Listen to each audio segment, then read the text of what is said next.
অনেকদিন পর আমার ভিডিওতে এত ভিউ গেল। ফার্স্ট একটা ক্রিয়েটিভ মেকআপের ভিডিও আর ছবিতে আবার এত ভিউ গেছিল, আর এই ফার্স্ট টাইম আবারও হলো দেবদার একটা ভিডিওতে অনেক ভিউ, মানে আমার কাছে এটা অনেক 14K ভিউ। ওই জন্য কথাই বলে রাখে হরি মারে কে। যে গতকালকে দেবদার ভিডিওতে আমার এত ভিউ হয়েছে, আমার তো দেবদাকে দেখতে যাওয়ার কথাই ছিল না, কারণ গতকালকে আমার ভীষণ শরীর খারাপ ছিল। আমি মানে কোনো রকম উঠে আমার একটা কাজে তো আমাকে যেতেই হবে, যতই আমার শরীর খারাপ হোক আমি কাজ বন্ধ দিই না এবং কি টাইমে যাওয়ার চেষ্টা করি। সেরকমই আমি একটা কাজে গেছিলাম, আমার পাড়াতেই কাজ ছিল, তো সেখানে গেলাম। তারাও দেখতে গেছিল দেবদাকে, কথা দিয়ে কথা রাখেনি, এরকম মানুষ অনেক আছে। তোমরা অনেকেই জানো আমি বাড়ি গিয়ে করি, কারণ আমার এখানে প্রচুর কাস্টমার আছে যে যারা আমাকে বাড়িতে যেয়ে নিয়ে কাজ করায়। তো যাই হোক, আমি সেরকমই গেছিলাম।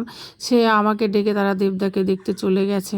মানে এইগুলো যে করে আমাকে লোকে পাতি ভেবে নিচ্ছে। সত্যি এবার একটু প্রফেশনাল হতে হবে, চুলটাকে এবার স্ট্রেট করে নিতে হবে, আর হাতের নখগুলোকে একটু বড় করতে হবে, না হলে আমি প্রফেশনাল হতে পারছি না। মানে আমাকে কেউ প্রফেশনাল ভাবছেন, আমি আতিপাতি ভাবে যাচ্ছি। এই জন্য আমাকে একটু ভালো ভালো ড্রেস পোশাক পরতে হবে, একটু নখরা দেখাতে হবে, তবে গিয়ে মনে হয় ভাওটা বাড়বে আমার। মাত্র ওদের জন্য কালকে দেবদাকে ভালো মতো দেখতেই পারলাম না, আর এতটাই আনন্দের মধ্যে ছিলাম ভিডিও অন করতেই ভুলে গেছিলাম, তাই আধুরা আধুরা ভিডিও করতে পেরেছিলাম দেবদা। কালকে বলছিলাম শরীর খারাপ করছিল, এই যে ঝোলে ভাটোরে বলে এটাকে না, ছোলে ভাটোরে খেয়ে আমার শরীর খুবই খারাপ হয়ে গেছিল। গতকালকে ভিডিওতে আমি বলেছিলাম দেবদাকে দেখার মানে আমি ভাবিনি, কারণ যাওয়ার কথা ছিল আমাদের মালদাতে 1টার দিকে, আর সেখানে গেছে 4:30 নাগাদ গেছে। তো লোকে ঘুরে চলে এসেছিল, আমি তো যেতে পারিনি শরীর খারাপের জন্য। কিন্তু ওই যে বললাম, যা তোমার কপালে আছে তা তোমার হবে, রাখে হরি তো মারে কে, এই জন্যই কথাটা বললাম। তো যাই হোক, যারা আমাকে ডাকবে যদি বাড়িতে না থাকো তাহলে বলে দেবে ফোন করে, তোমরা যতটা আমাকে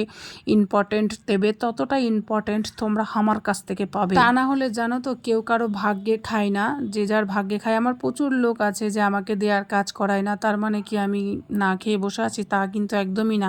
আর এই যে বাসনগুলো দেখলে দেখি আমার হাই ভোল্টেজের জ্বর চলে এসেছিল।